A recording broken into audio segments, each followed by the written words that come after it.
Hey everybody, how are you all doing today? Welcome to another episode of Hockey on the Spot with Brandon Barenfeld. I'm Brandon Barenfeld. Thank you all for joining me today. This is episode 136 of Hockey on the Spot. And today we are going to continue with the 30 teams in 30 days by NHL.com. And for today's video, we are going to talk about the Washington Capitals. And they are a very interesting team to talk about because after another strong year for Alex Ovechkin offensively, he struggled defensively as good as he did offensively. He finished with the league lead with 51 goals, but he only had 28 assists, which only added up to 79 points, which didn't even fully lead the team in points. He had Nicklas Backstrom, his line mate, actually tied him in points, and one could argue that even though Ovechkin did win the Rocket Richard Trophy for the fourth time in his NHL career, one could argue that Nicklas Backstrom was maybe the better overall player for Washington last year. Because in addition to only 28 assists, another problem with Ovi last year was his plus-minus rating and his abilities to play defensively. Defensively, he was one of the worst players in the National Hockey League, a minus 35 rating for Alex Ovechkin, the worst plus-minus rating of his playing career. He did not look like a very motivated player defensively last year. Oh yeah, and not to mention 22 of his 51 goals came on the power play. So he led the league in power play goals, but his play at even strength, particularly in the final 22 games of the year, when he only had one even strength goal, was not good. So if you take away those power play numbers, his season was not a good one. And when Alex Ovechkin doesn't play well, the rest of the team doesn't play well. After the Capitals had a very poor start in the lockout-shortened year, in which case they were the worst team in the entire National Hockey League for a while, they went on an absolute tear. And Ovechkin went on an absolute tear to finish with the league leading 32 goals. It was unbelievable. After a poor start for Ovi and the Caps, they learned Oates' system and they came back to win the Southeast Division. But for the second straight year, they were eliminated in a 7-game series with the New York Rangers. It was the third straight time they played each other in the playoffs and the fourth time in 5 seasons. And unlike the previous year, it would occur in the first round rather than the second round. And Washington had the home ice advantage this time around. Going into 2013-14, much higher expectations were made for former New Jersey Devils assistant coach Adam Oates, who was a big part of their coaching staff on their run to the Stanley Cup Finals. The Caps expected much better things to come out of Adam Oates. Unfortunately, that was not the case. The Capitals had points in the season where they just looked absolutely lackluster, and it cost them. At the end of the year, their record at the end of the year was 38, 30, and 14 for 90 points. Which is an over 500 record by a actually decent margin, 8 games over 500. But it was only good enough for 5th in the Metropolitan Division and 9th in the Eastern Conference. One spot out of the playoff spot. The Columbus Blue Jackets and the Detroit Red Wings, the 7th and 8th seeds, respectively, had 93 points, 3 points more than the 9th-seeded Washington Capitals. Therefore, for the first time in 6 years, the Caps failed to make the playoffs.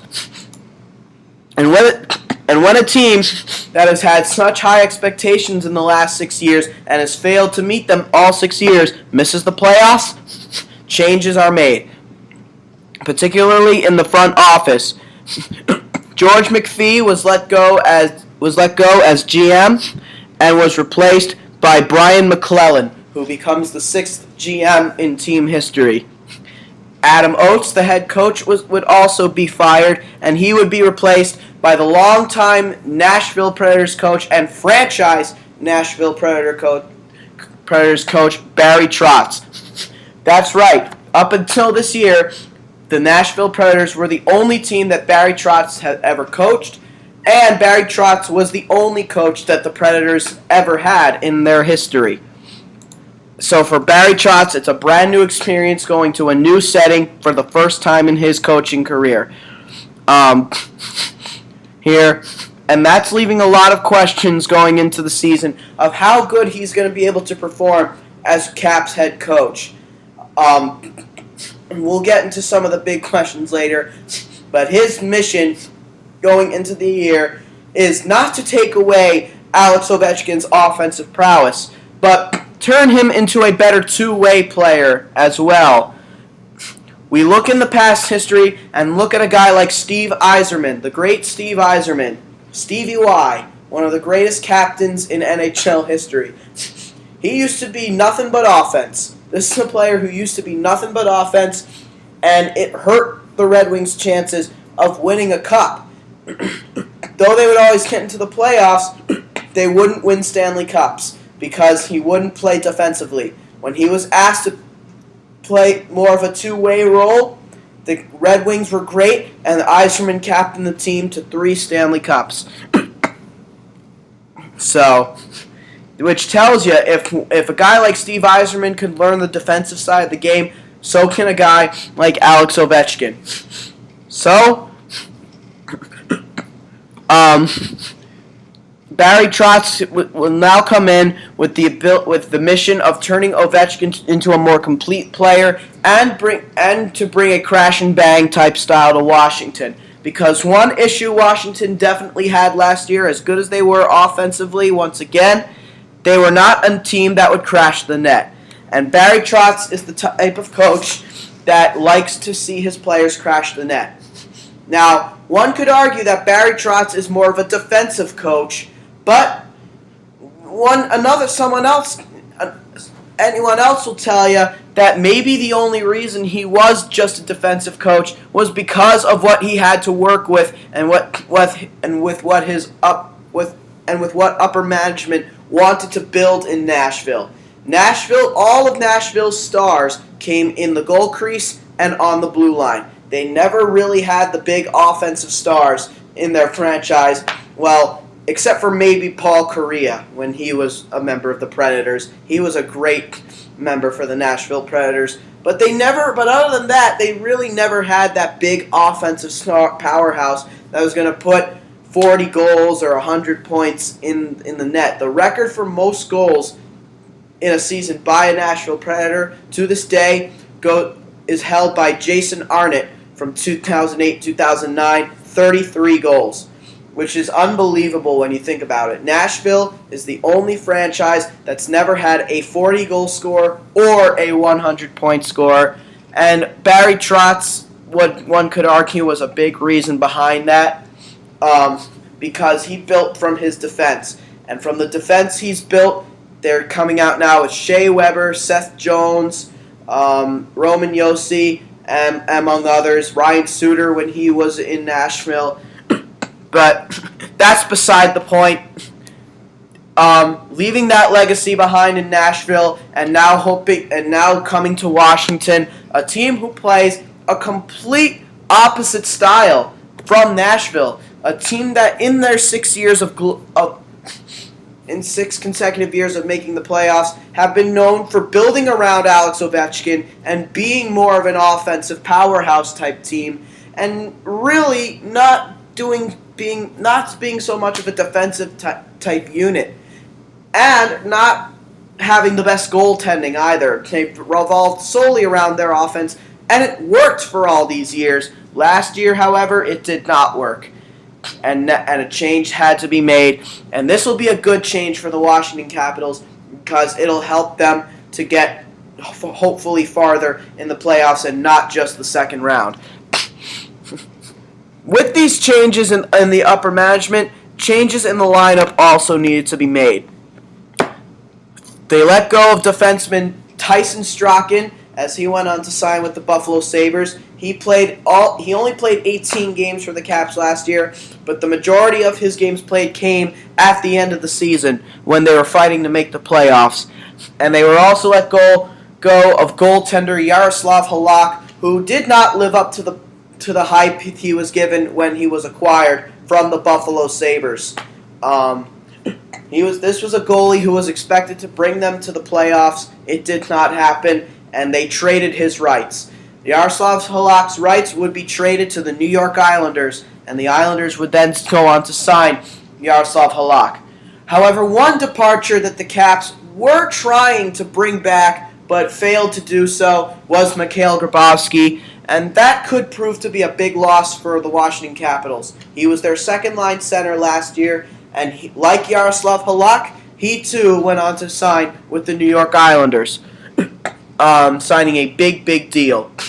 So, now, because of this, and the fact that there aren't any other good centers left on the free agent market, the Caps are forced into a position where their second-line center has to come from within their system. Which means the new youth in Washington is coming up.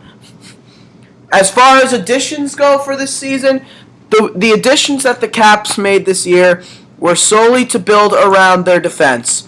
That was the big need they needed to fill, because offensively, they were set. Defensive building, getting a couple defensemen was key. And let me tell you something, as far as the Washington Capitals additions go, let's talk about them. They brought in goaltender Justin Peters from the Carolina Hurricanes to be the backup goaltender to Braden Holtby, as they feel Philip Grubauer needs a little bit more time to hone his skills before he could potentially become the future in net for Washington. Justin Peters was the third-string goalie in Carolina and was forced into a position where he had to step up when both Cam Ward and Anton Khudobin went down with injuries. Last year, he did not, and over the course of his career, in 4 of the 5 seasons he's played, he has finished with losing records, and last year was no different. 7, 9, and 4 with only 1 shutout. But now he is 27 years of age, and he could pose as a pretty good backup goaltender, and he'll add some goaltending depth and give Holtby some necessary experience to have a better season, because last year Holtby did not play well. Other than Justin Peters, though, as far as the Washington Capitals offseason was concerned, it was a Pittsburgh Penguins fire sale for the Washington Capitals, as all 3 of the other additions were all players coming from the Pittsburgh Penguins. One of which is a rather insignificant player in forward Chris Connor. He's not going to see much playing time. He won't play unless there's a lot of injuries. He's pretty much the 15th forward for Washington. But he'll be a good addition, however, for the Hershey Bears of the American Hockey League. But he had some NHL experience last year. He played some games last year. And he's usually solid when he comes into play, but not good enough to be a consistent lineup player. But he's still a Pittsburgh Penguins addition, and Chris Connor will fit in quite nicely down in Hershey in the American Hockey League. But the other 2 players brought in by the Pittsburgh Penguins, both real significant defensemen. First, they brought in the veteran defenseman Brooks Orpik, signing him to a big deal, actually. The 33-year-old New York native was signed to a 5-year deal worth a lot of money. For Brooks Orpik, this is a guy who's going in making more money than maybe he should. But as far as what Brooks Orpik does bring to the table, as far as what Brooks Orpik will bring to the table in Washington, mind you, he has been a Pittsburgh Penguin his entire career, and to see him now going to their arch rivals in Washington is kind of a mind-boggler. He is not an offensive defenseman, and he's not really that great of a skater. This is a guy who is known for, his enforcing skills on the back end. He's a pure shutdown defenseman. He's not the greatest skater on the blue line, but he's a stay-at-home, shot-blocking defenseman who is not afraid to play the body. And he's generally a good player, but again, he is 33 years of age, so he's not getting any younger. He's pretty much now getting out of his prime. time and getting to the point where he may become washed up at some point soon. But he signed a big deal with the Caps, 5-year, $27.5 million deal, which is a big risk for the Caps. And Brooks Orpik, compared to the statistics he normally puts up, particularly in the plus-minus ratings, he was a -3 last year, which is not Brooks Orpik like. And he only had, through 72 games, 2 goals, 11 assists, 13 points, 46 penalty minutes, and 50 shots on goal. And in the playoffs, he missed He missed a lot of the time in the playoffs. He only played 1 game against the New York Rangers, but he only played 5 games and had a goal and an assist, 2 points. But he was a +6 in those 5 games, so he was much better in the playoffs, even though he only played 5 games. And he had 8 shots on goal and no penalty minutes. So Brooks Orpik, put him in the lineup. If he was healthy throughout that whole postseason, one's got to think that maybe the Penguins would have gotten farther and maybe would have beaten the New York Rangers. But that was not the case. So Orpik now goes to Washington under a coach like Barry Trotz, who, is a kind of guy who enjoys that kind of defenseman, a shutdown, physical type defenseman. That'll help the Caps defensively. But again, the big concern is his age. He's 33, so he's going to have to prove himself if he's going to want to live up to that contract. And the other player brought in by Washington is the big signing in defenseman Matt Niskanen, who I had as one of my top 5 off-season signings, UFA signings. I had him at I believe I had him at number 2, and he signed that big deal, the biggest deal of any unrestricted free agent. 7 years, $40.25 million. One could say that he was probably the most overpaid player this year, but he's now officially entering his prime at 27 years of age, and he'll be 28 midway through the year. And last year, he had a career year in every category. 81 games played, which is the most he's played. 10 goals, which is a career high. 36 assists, which is a career high. 46 points, career high. A +33, which was a career high. He was one of the league leaders in plus-minus last year. 51 penalty minutes, which is not a career high, and that's actually a good thing. 1 penalty minute short of 2008-2009, but 162 shots on goal, which is a career high. And, 6 game-winning goals, also a career high. And in the playoffs, he was good as well. 13 games played, 2 goals, 7 assists, 9 points, only 8 penalty minutes and 24 shots on goal. He was a -2 in the playoffs, but offensively, he was spectacular in the playoffs. So Matt Niskanen was a guy who pretty much took the mantle when Chris Letang went down with the injuries. And Pittsburgh wanted to sign him, but they did not want to give him the money that he wanted. So out goes Matt Niskanen from Pittsburgh, and in he goes to the arch rivals in Washington as they give him the contract he wants. So now, many of you will say that he was definitely overpaid, and he definitely was. No player should ever get that much, especially for a guy who only proved himself this past season. The big question is, can Matt Niskanen repeat the kind of magic he put up last season? Can he be the same two-way defenseman he was last year? If so, this will be a great signing for Washington, and he'll live up to that contract. But if not, then the Caps are going to be in tight money situations with the 2 big defensemen out of Pittsburgh that they signed. But if all goes accordingly, Matt Niskanen will be on the power play. He's got that big shot on the point. From the point, he will be on the penalty kill as well, and very good at shot blocking. And he's just learned the all-around defense game to be a solid defenseman in the league, or at least that was the case last year. Hopefully he can continue that trend under Barry Trotz. So those were all the additions by the Washington Capitals this offseason. As we now look into some of the big questions going into the season for Washington. And probably the biggest question of all, how will Barry Trotz get along with Alex Ovechkin? Will Ovechkin play with the same kind of offensive flair under a coach who's developed a reputation as a defensive-minded coach?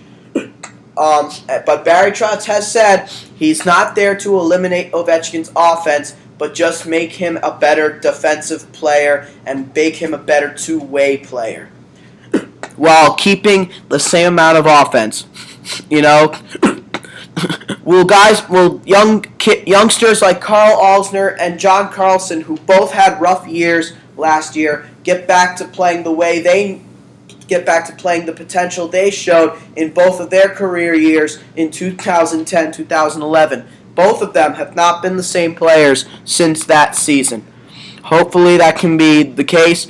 Who is going to be the number 2 center behind Nicholas Backstrom? You got guys like Marcus Johansson, Evgeny Kuznetsov,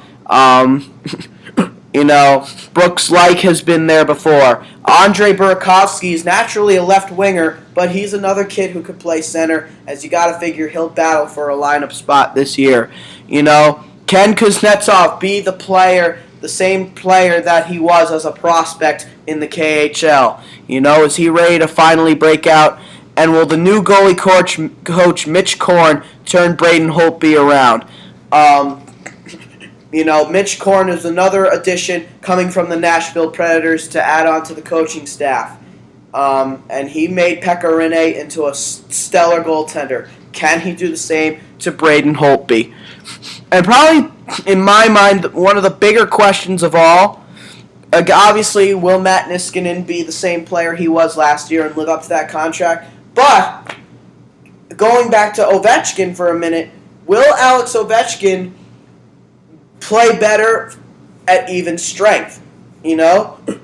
Again, only one even strength goal in his final 22 games last year. The Capitals, they feel they can have a comeback year and be a good team for the upcoming year. They definitely have the potential, but the big issue now is just filling that second-line center spot. As we now take a look at what the roster could look like going into the year. We could see Nicholas Backstrom. Well, obviously, Nicholas Backstrom is the top-line center, and Alex Ovechkin will be back at right wing, not left wing, for the upcoming year. He's proven to be a much better player at right wing, and this will help. Staying at the right wing will help him become a better defensive player as well. But who is going to play left wing on that line? Brooks Laich is a guy who could be an option, despite the fact that he's been injury-prone the last few years and has not been the same player since 2009, 2010. He has not shown the same offensive flair since then, and injuries have played a major role in that. But maybe playing with a guy like Nicholas Backstrom and a guy like Alex Ovechkin could get him to put up offensive numbers again, and a guy like Backstrom could turn him into a better player. Evgeny Kuznetsov, Troy Brouwer, and Eric Fehr could be the makeup of the second line. Eric Fehr played at center last year on the third line and played very well. He could start the season at wing this year, but if all does not work out for him at wing, he could move back to center. Marcus Johansson, Joel Ward, and Jason Chimera could make up the third line. Joel Ward and Jason Chimera, despite the rough season in Washington, those are two players who are both coming off career years from this past year. They both had set career highs in points last season, so they were both absolutely stellar. For Joel Ward, 24 goals. They were both very good last year. And then the fourth line could look like Jay Beagle, Tom Wilson, who is one of the big Washington prospects on the rise, and Aaron Volpatti with Chris Brown, one of the good youngsters coming up, and Michael Lotta being the 13th and 14th forwards. These are two youngsters on the rise, and they both have the potential to come up this year and become factors in the lineup. But you can't knock out forwards or it's like Chris Newberry, who could come up to the fourth line. He was actually another addition by the Washington Capitals. He's coming over from the Philadelphia Flyers.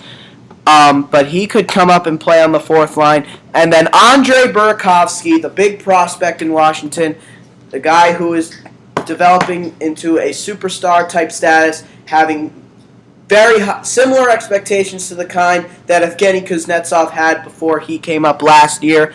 He will definitely be on the team next year. There's no doubt about it.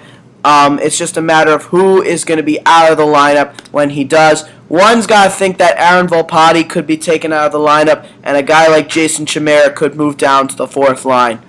But we'll see. It's going to be a very interesting scenario, and where Burakovsky would play, even if he does come up. He's a left winger, so he could play on the top line, be experimented on the top line with Backstrom and Ovechkin, or put him on the second line with Evgeny Kuznetsov maybe, and move Eric Fehr back down to the third line. It's going to be an interesting scenario as far as what the Washington offense is going to look like this year, because their offense this year, it's not the deepest, so adding Burakovsky to the lineup could make it a little bit deeper. Their defense core, however, for this year is actually looking pretty darn good, and it's looking the best it's looked in years. I like this defense group for the Washington Capitals, despite the fact that it's one of the most expensive defense cores in the National Hockey League.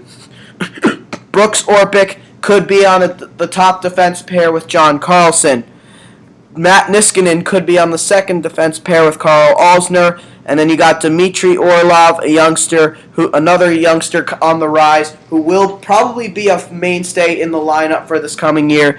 We could see him on the third defensive pair with Mike Green, and John Erskine will probably be demoted to being the seventh defenseman after he did not have a good year last year, and he's not getting any younger.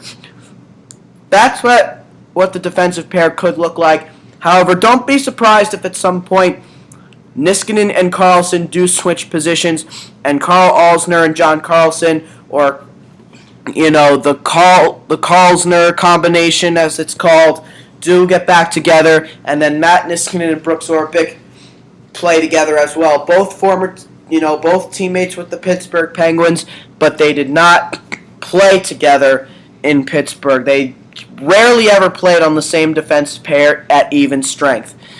So they would have to get used to each other a little bit.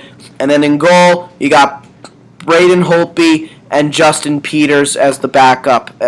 But other defensemen that could battle for a spot on the roster, they still got Jack Hillen, who's a veteran. He didn't have a good year last year, and he barely even played last year, but he could probably be the first defenseman to play if, say, Dmitry Orlov proves that he needs another year to develop. And then you got another youngster in Nate Schmidt, who's a 23-year-old undrafted defenseman from St. Cloud, Minnesota. He's shown flashes that he's going to be a pretty good player in this league. He could come up and take that spot, battle for that spot as well. And as far as the backup goaltending situation, if Justin Peters does not work out, then they still have Philip Grubauer in the system, who was pretty good when he came up, but the German-born goaltender will probably have to wait another year before he becomes a full-fledged starter. But he could be a backup for the upcoming year if, say, a guy like Justin Peters doesn't work out.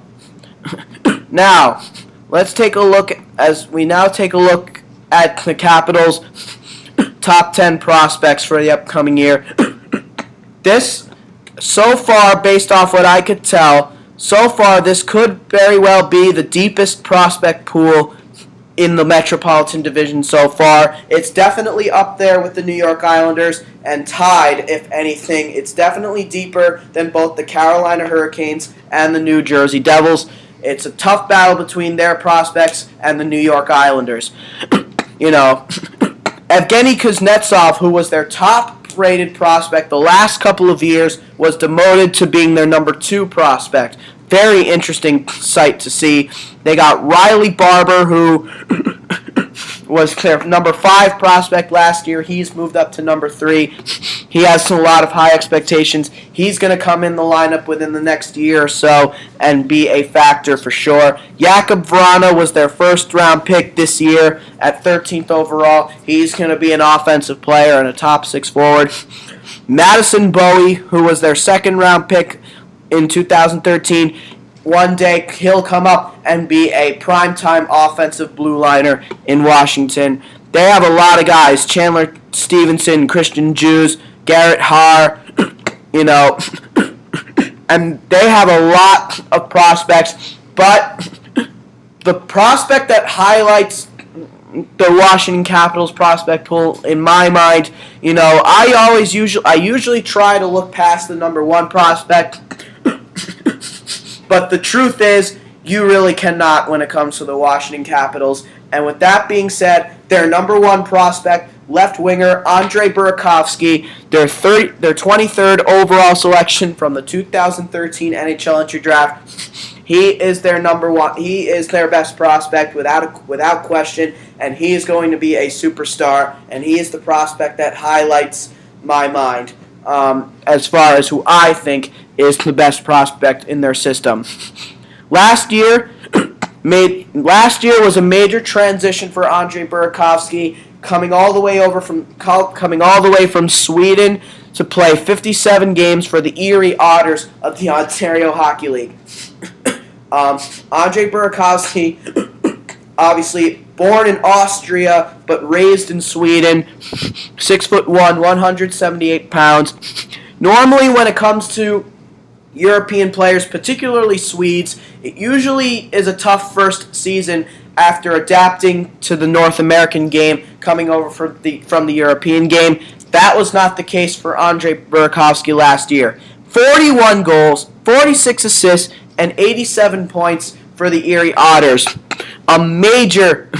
Which are major numbers for a guy who's coming over to North America for the first time.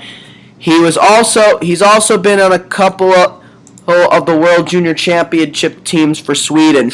He was part of their 2014 World Junior Championship team, and he had 7 points in 7 games as Sweden went on to win the silver medal. 3 goals, 4 assists. He was, without a doubt, maybe the best player on that whole Sweden team. And he is without a doubt going to come up this year. He's going to go into training camp, and there's no doubt in my mind that he's going to come up as a 19-year-old and make the Capitals roster. And this is a kid who I think has the potential to battle for Rookie of the Year. I think this is going to be a good rookie. I think he is going to come up and be just an absolute stud. Washington Capitals fans are going to love this kid. I can guarantee it. Now, as we take one last look at the Washington Capitals lineup, the player on this team that I think needs to step up their game in order for the Capitals to get back into the playoffs this year, without a doubt, has to fall on their captain, Alex Ovechkin. And again, normally I try to look past the best player for this one, but you really can't. And obviously, a lot of times it falls on the goaltender. And Matt Niskanen is a guy who's going to be watched very well also. But let's face it, in every year that since Ovechkin has been drafted and been a Washington Capital, their success has revolved around him. And when he plays well, the Caps make the playoffs. When he doesn't play well, like he didn't last year, they don't make the playoffs. So it falls back on Alex Ovechkin. Again, offensively, there's no issues. Defensively, that's where the problems lie. Ovechkin last year, again, 51 goals to lead the league in that category. But, as I said before, minus 35, and that's something that's going to have to be corrected this year. If Ovechkin can be a better defensive player under new head coach Barry Trotz, then this team is going to go places. If not, then this is going to be a long season for the Washington Capitals and their fans. So the success of the Washington Capitals this season does rely on the former first overall pick from 2004, Alexander the Great and his ability to play the defensive game. Again, the issue is not offensively because he led the team with 51 goals and tied for the team lead with 79 points, which tied Nicholas Backstrom.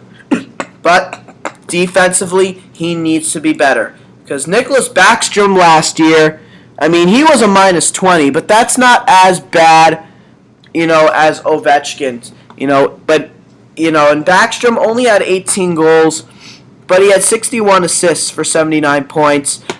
And again, one could argue that he was the best player on the Capitals last year, but that is just an argument. So, we'll see. Hopefully Ovechkin can have a much better year and get back on the path